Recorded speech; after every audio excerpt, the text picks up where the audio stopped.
का हमारा जो पॉइंट रहेगा method of studying economic geography कि आर्थिक जो भूगोल है उसको अध्ययन करने के कौन कौन से तरीके हैं, किस तरीकों से हम इसको अध्ययन करते हैं। ठीक है, तो इसके अध्ययन के लिए 3 प्रकार की हमारे पास अप्रोचेज है, मेथड्स है। जिसमें पहला है हमारे पास सिस्टमेटिक मेथड। ठीक है,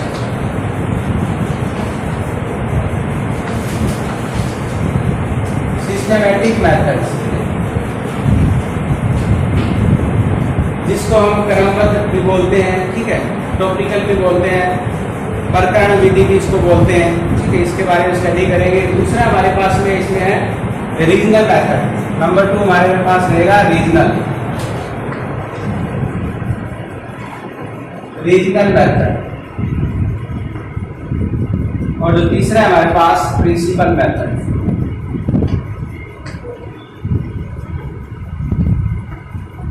सैद्धांतिक विधि।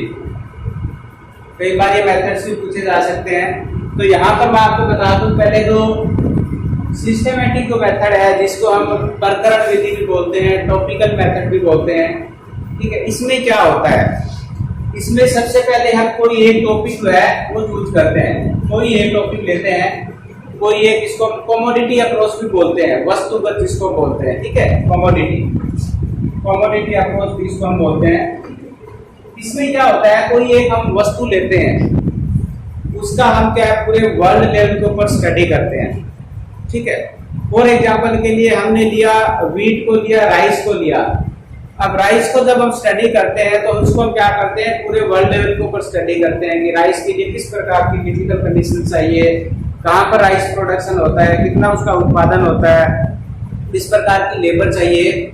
या क्यों कह सकते हैं कि जब किसी एक वस्तु को लेकर या एक कमोडिटी को लेकर जब हम उसको वर्ल्ड लेवल के ऊपर स्टडी करते हैं तो इसको हम क्या बोलते हैं, सिस्टमेटिक मेथड्स बोलते हैं। अब सिस्टमेटिक मेथड्स में क्या होगा, वो एक टॉपिक जो हमने लिया है, कमोडिटी जो ली है, वो जरूरी नहीं है कि वो वीट हो, वो माइनिंग भी हो सकती है, कुछ भी हो सकता है, वो ट्रेड एंड ट्रांसपोर्ट से रिलेटेड भी हो सकता है, वो कोई सर्विसेज भी हो सकती है। इस प्रकार से जब हम उस वस्तु के बारे में पढ़ते हैं, उस वस्तु को जब हम पूरे वर्ल्ड लेवल के ऊपर स्टडी करते हैं, ठीक है, तो ये हमारा होता है systematic method. In which first we can take commodity and that commodity we also discuss that commodity of the whole world level. पूरे वर्ल्ड लेवल के ऊपर हम उसको स्टडी करते हैं, चाहे इसके लिए किसी प्रकार की फिजिकल कंडीशंस की रिक्वायरमेंट हो, नहीं है, लेबर उसके लिए किस प्रकार की चाहिए, ये सारी की सारी बातें हम इसके अंदर लेते हैं। दूसरा जो हमारा इसके अंदर है रीजनल मेथड, जिसको प्रादेशिक विधि के नाम से जानते हैं। तो प्रादेशिक विधि का मतलब क्या है, सबसे पहले हम क्या करें, पूरे वर्ल्ड को अलग अलग उसमें क्या करेंगे, रीजन के अंदर डिवाइड करने के। फॉर एग्जांपल के लिए पूरे वर्ल्ड पे हमने अलग अलग कॉन्टिनेंट बना लिए। ठीक है, अब उन कॉन्टिनेंट को डिफरेंट हम कंट्रीज के अंदर डिवाइड करेंगे। जरूरी नहीं है वो कोई पॉलिटिकल अप्रोच इसमें हम यूज करें, हम इसके अंदर जो हमारे ज्योग्राफिकल अप्रोच को भी लगा सकते हैं। उसमें अलग अलग रीजन हो सकते हैं, जैसे ट्रॉपिकल रीजन हो गया, टेम्परेट रीजन हो गया, या इसमें फ्रीज रीजन हो गया, या हम अलग अलग कॉन्टिनेंट के हिसाब से उसको क्लासिफाई कर सकते हैं। यहाँ पर हम क्या कर सकते हैं, उसी वस्तु को हम सबसे पहले क्या करेंगे, पूरे वर्ल्ड को अलग अलग रीजन के अंदर डिवाइड करेंगे। उस रीजन को फिर माइक्रो रीजन के अंदर डिवाइड करेंगे, और उस माइक्रो रीजन के अंदर फॉर एग्जांपल के लिए हमने इंडिया एक हमारा एक माइक्रो रीजन है। अब इंडिया के ऊपर या इंडिया में हम जितनी भी चीजें प्रोडक्शन होती है, उसमें वीट है, राइस है, ट्रेड, ट्रांसपोर्ट, सब कुछ उसके अंदर अध्ययन करते हैं, उसका कंप्लीट स्टडी करते हैं।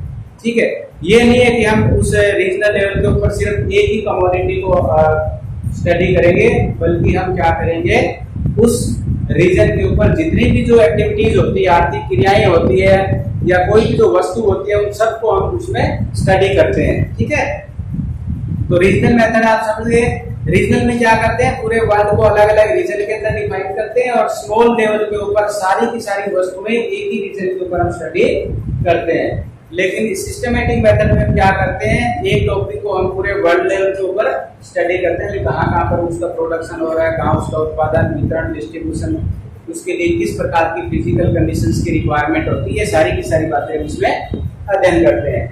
लास्ट हमारा है प्रिंसिपल मेथड, जिसको हम सैद्धांतिक विधि भी बोलते हैं। हालांकि इस प्रकार का जो मेथड है वो हमारे इसमें जो ह्यूमन ज्योग्राफी है, इकोनॉमिक ज्योग्राफी है, इसके अंदर इसका मतलब लागू नहीं होती है। क्यों नहीं होती है?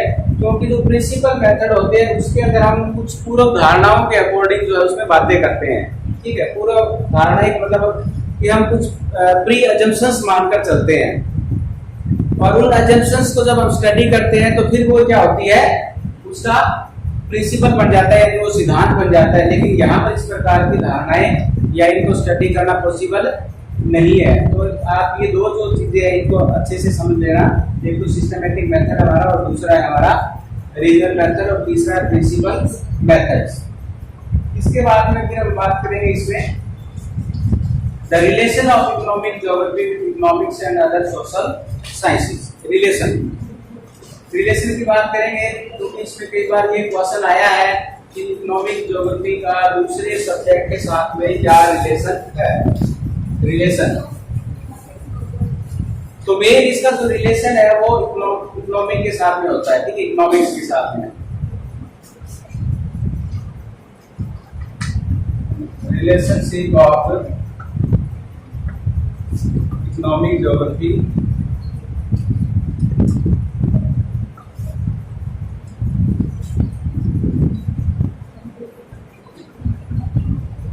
with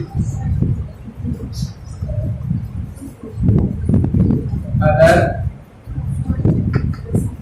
social science। इसमें हम ज्यादातर 3 या 4 सब्जेक्ट के साथ में इसका रिलेशन देखते हैं। पहला हमारा इसमें आएगा विद इकोनॉमिक्स,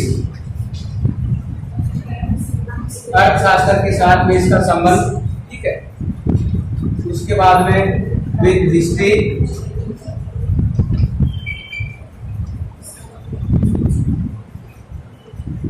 उसके बाद में पॉलिटिकल के साथ, और इसका हमारा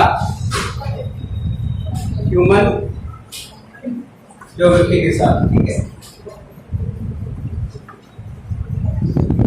एंथ्रोपोलॉजी या ह्यूमन ज्योग्राफी, इनके साथ हम इसका रिलेशन देखते हैं। ह्यूमन ठीक है, एंथ्रोपोलॉजी, यहाँ पर हमने ह्यूमन ज्योग्राफी इसमें लिखा है। तो यहाँ देखिए सबसे पहले हम इसका डिस्कस करते हैं the relation of economic geography with economics, यानी कि अर्थशास्त्र जिसको बोलते हैं। अर्थशास्त्र है उसमें हम चीजों के उत्पादन, वितरण और उपभोग के बारे में अध्ययन करते हैं।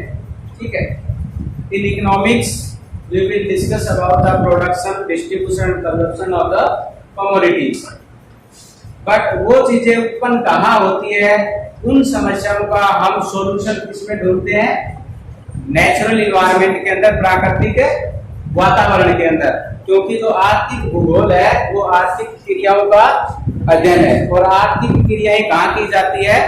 प्राकृतिक वातावरण के अंदर। तो उन आर्थिक क्रियाओं का जो संबंध है वो हमारे इकोनॉमिक के साथ में, यानी इकोनॉमिक्स के साथ में, इकोनॉमिक जो हमारी जो अर्थशास्त्र है उसके साथ में इसका रिलेशन है। यदि हम बात करें इसके अंदर दोनों में डिफरेंसेस क्या है, कि जो अर्थशास्त्र और जो हमारे आर्थिक भूगोल है उन दोनों का जो यदि हम देखें कि व्यू पॉइंट उनका, तो दोनों में थोड़ा बहुत डिफरेंस आता है। डिफरेंस कैसे आता है कि जो अर्थशास्त्र है, जैसा कि अभी मैंने बताया, अर्थशास्त्र के अंदर हम उत्पादन, वितरण और उपभोग की बातें करते हैं। लेकिन इकोनॉमिक ज्योग्राफी में क्या करते हैं? उनका प्रादेशिक विभिन्नताओं का अध्ययन किया जाता है, एरियल डिफरेंशिएशन का अध्ययन किया जाता है। क्योंकि एक जो रीजन है दूसरे रीजन से कैसे अलग है, और इस मामले में कि एक रीजन के अंदर जो इकोनॉमिक हमारी एक्टिविटी हो रही है, ठीक है, वो दूसरे से कैसे डिफरेंस है। ठीक है, दूसरे के साथ में इनका क्या रिलेशन है, किस प्रकार से उनमें डिफरेंस है। फॉर एग्जाम्पल के लिए, जैसे कि हम कल स्टडी कर रहे थे कि अमेरिका के अंदर जो भी आर्थिक क्रियाएं होती है और इंडिया के अंदर जो आर्थिक क्रियाएं होती है, हालांकि इकोनॉमिक एक्टिविटी तो सेम है, जैसे कि एग्रीकल्चर है, लेकिन क्या वहाँ की एग्रीकल्चर और हमारी एग्रीकल्चर सेम है? नहीं है। किस रूप में नहीं है? क्योंकि वहाँ का जो फिजिकल इन्वायरमेंट है और हमारा जो फिजिकल इन्वायरमेंट है, दोनों में काफी डिफरेंस है, काफी अंतर है, और इसी डिफरेंसेस को हम अध्ययन करते हैं इकोनॉमिक ज्योग्राफी के साथ में। लेकिन हमारी जो इकोनॉमिक्स है वो डील करती है उन चीजों के उत्पादन के साथ में, वितरण के साथ में, उसके उपभोग के बारे में और उसके कंजप्शन के बारे में। इसी प्रकार से ये कहते हैं कि आर्थिक भूगोल का जो दृष्टिकोण है, ठीक है, वो वैज्ञानिक है, जबकि अर्थशास्त्र का समस्या मूलक है, प्रॉब्लम्स है।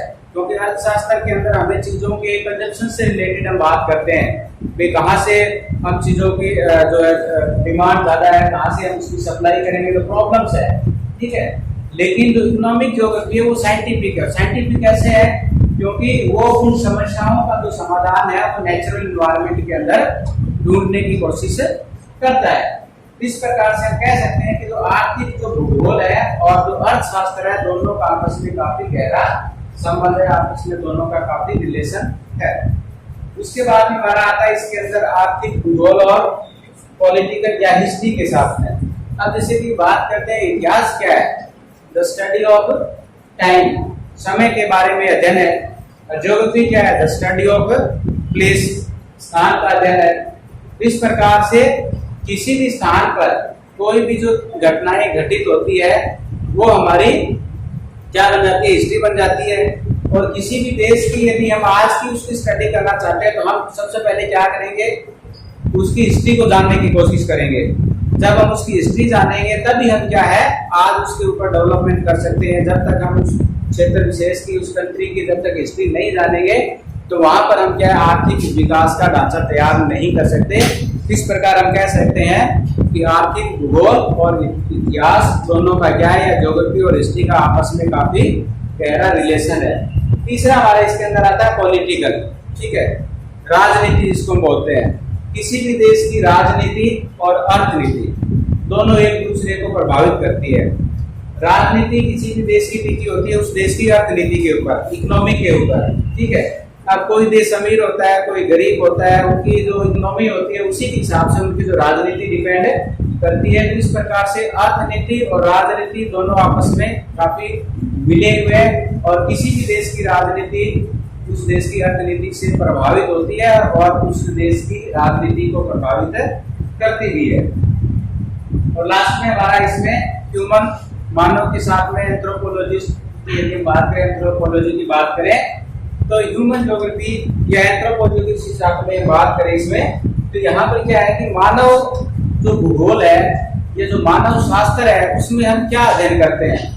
उसमें हम मानव की कल्चर के बारे में, उसकी इकोनॉमिक एक्टिविटीज के बारे में, वेशभूषा के बारे में, खान पान के बारे में बात करते हैं। और यही क्या है सारी की सारी ह्यूमन की एक्टिविटीज, और उन्हीं एक्टिविटीज को हम किसमें अध्ययन करते हैं? इकोनॉमिक ज्योग्राफी के अंदर अध्ययन करते हैं। तो इस प्रकार हम कह सकते हैं कि the anthropology and economic geography are also interrelated with each other. वैसे बहुत से और भी जितनी भी शाखाएं हैं उनके साथ में भी रिलेशन है, लेकिन ये जो चार शाखाएं हैं जिसके अंदर हम इकोनॉमिक्स के साथ में, हिस्ट्री के साथ में, पॉलिटिकल साइंस के साथ में और एंथ्रोपोलॉजी के साथ में यदि हम इसके रिलेशन की बात करें तो इनका आपस में काफी गहरा संबंध है।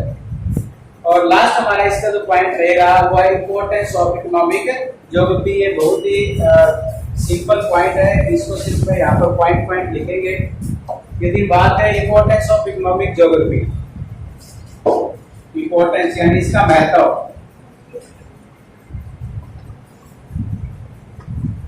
Importance of economic geography. Importance किसके लिए है? इम्पोर्टेंस जो है लोगों के लिए। किस प्रकार के लोगों के लिए? जो अलग अलग एक्टिविटीज के अंदर लगे हुए हैं। फॉर एग्जांपल के लिए एग्रीकल्चर में, कृषि में, उद्योगों के लिए, इंडस्ट्रीज के लिए, ठीक है,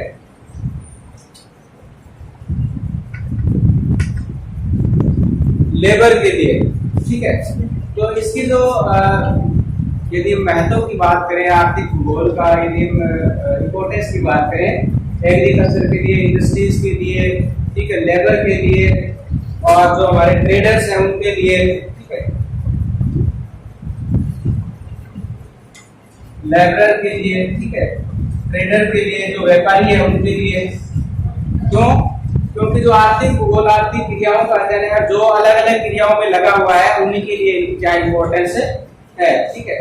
राजनीति क्षेत्र में, अनुसंधान में, रिसर्च के अंदर, प्लानिंग के अंदर, ठीक है, और रिसर्चर के लिए, ठीक है, रिसर्चर के लिए, प्लानर के लिए, ठीक है। और इसके अंदर हमारे और जो अलग अलग जो फील्ड्स है, बहुत सारे फील्ड आते हैं, तो उन फील्ड्स के लिए, सभी फील्ड के लिए क्या इसकी इंपॉर्टेंस है।